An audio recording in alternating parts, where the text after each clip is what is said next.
She died calmly. I need not describe the feelings of those whose dearest ties are rent by that irreparable evil, the void that represents itself to the soul and the despair that is exhibited on the countenance.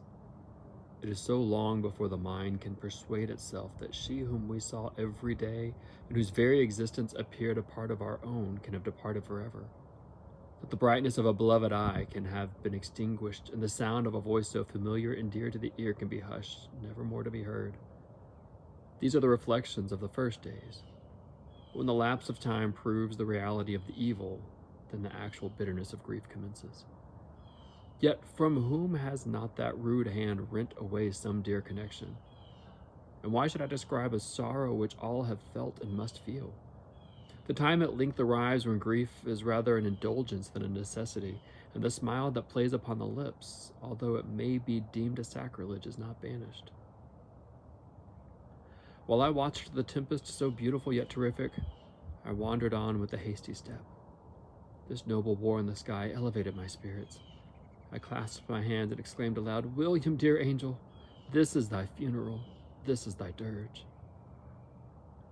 Nothing is more painful to the human mind than, after the feelings have been worked up by a quick succession of events, the dead calmness of inaction and certainty which follows and deprives the soul both of hope and fear. Justine died. She rested, and I was alive. The blood flowed freely in my veins, but a weight of despair and remorse pressed on my heart which nothing could remove. Sleep fled from my eyes. I shunned the face of man. All sound of joy or complacency was torture to me. Solitude was my only consolation, deep, dark, death-like solitude. The agonies of remorse poison the luxury there is otherwise sometimes found in the indulging the excess of grief.